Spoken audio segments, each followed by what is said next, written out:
Өзгөн районунун Кызыл Күнгөй айылында 22 март күнү эртеменки саат 5 чамасында жер кыртышы активдешип, жер көчкү сүрүлгөн болжол менен 1 миллион кубка жакын топурак ылдый карап көчкөн. Бактыга жараша мындан жаракат алгандар жок. Учурда мында тазалоо иштери жүрүүдө.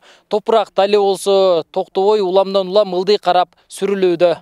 Корого жетелек, корого кетип атпайбы, көрдүңөр го. Азыркы кетип аткан ушу менин эң башындагы биринчи үй менин үйүм да ушул. Самидин Жусуповдун үйү жер көчкү түшкөн аймакка эң жакын жайгашкан. Айтымында кырсыктан бир күн мурун топурактын 1,5 метрге чейин жылып жатышканын байкашкан. Ал эми көчкү түшкөн учурда үйүндө болгон эмес. Учурда көчкүнүн алдында калган теректерин кыйып, коопсуз аймакка көчүү менен убара.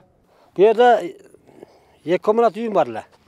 Ол былтыр бузуп, үй салам деп, анан бутка алып келип бутка койдум эле. О жолдо турган ак бутка мен буткам. Ошодо жашап аттым эле. Бу жерде эми основной азыр мынандай эгин тегин эккенде мал сал менен келем дагы кышта кетип калам да. Көч деп айтса дагы каяка барат элек. Монда үйлөрүбүз бар, мал салыбыз ошол жерде. Чек алгансызбы? Башка жакка көчкүлө деп чек бергенби? Чек берилек.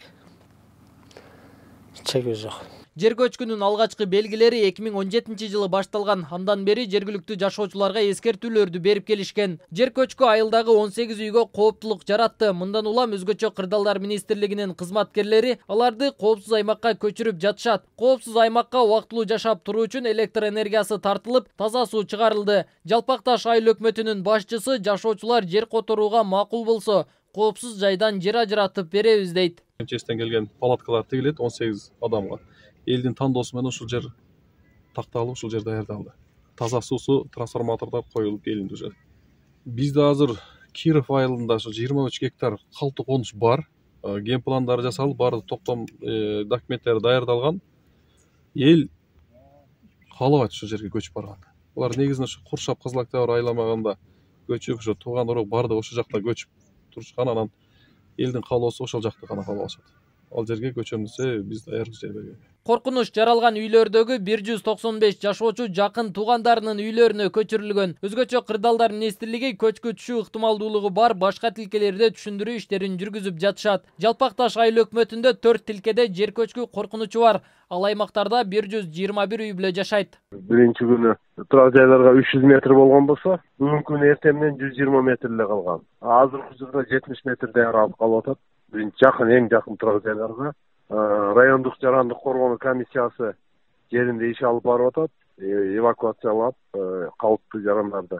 Негизинен кечеги 16:00ге чейин эле турак жай ээлерин баарын коопсуз аймакка көчүрүп кетишкен. Бул жерде айта кетип белгилей кетчү нерсе, Жалпакташ айыл өкмөтүнүн аймагында трансформацияга жата турган коопсуз участкадагы жер тилкелери дээрлик жок да. Өлкө аймагы боюнча 4554 жер көчкү жүрүү коркунучу бар тилке болсо, анын ичинен 1000ден ашууну калк жашаган аймактарда. Өзгөн районунда турак жайларга жана инфраструктурага кооптулук жараткан жалпы 209 тилке катталган. Жалпакташ айыл аймагында 2017 жылы Курбуташ айылында жер көчкү жүрүп, 60тан ашуун турак жай, 1 мектеп көчкү алдында калган. Ушул эле жылы Аюу айылында жер көчкү жүрүп, 24 жарандын өмүрү кыйылган. Нургелди Каныбекұлы, Асылбек Турдалиев, Бейтарап, Ош облусу.